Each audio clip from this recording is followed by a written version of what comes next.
Hello guys, कसे आहे? तर आज आहे पुरणपोळ्यांचा नैवेद्य. आणि पुरणपोळ्याचा नैवेद्य हे कशासाठी, तर शेवटपर्यंत नक्कीच ब्लॉग बघा आणि एंडपर्यंत मिस न करता एंडपर्यंत नक्की पहा.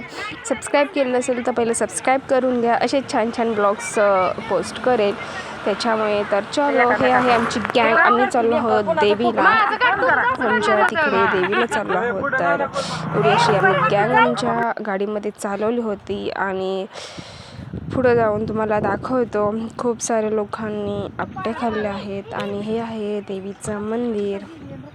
दगड खूप पाण्यामध्ये घसरगुंडी होती आणि असं पूर्ण असे पडत होते सगळे लोक, त्याच्यामुळे खूप घाबरलेलो. आणि खूप सारं ऊन होतं, बापरे, डेंजर ऊन लागत होतं.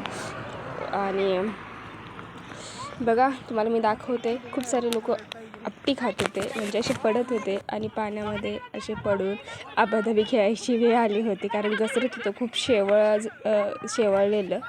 त्याच्यामुळे दगडी पण खाली एकदम शेवळले होते आणि त्याच्यातून लोक पडत होते. एकटंही जाणं इम्पॉसिबल होतं. त्याच्यातून पण सगळे एकमेकांना सपोर्ट करत, हात देत चालत होते आणि एक दोन असे आपटीही खात होते. त्याच्यामुळे खूप असं भारी वाटत होतं की कुठेतरी आपण नवीन ठिकाणी पहिलं स्टार्ट गेलो आणि त्याच्यानंतर असे जाताना खूप इतकं एवढं सुंदर होतं की जेणेकरून खूप हसून पोटात दुखायची वेळ होती, एवढंच खूप हसलो.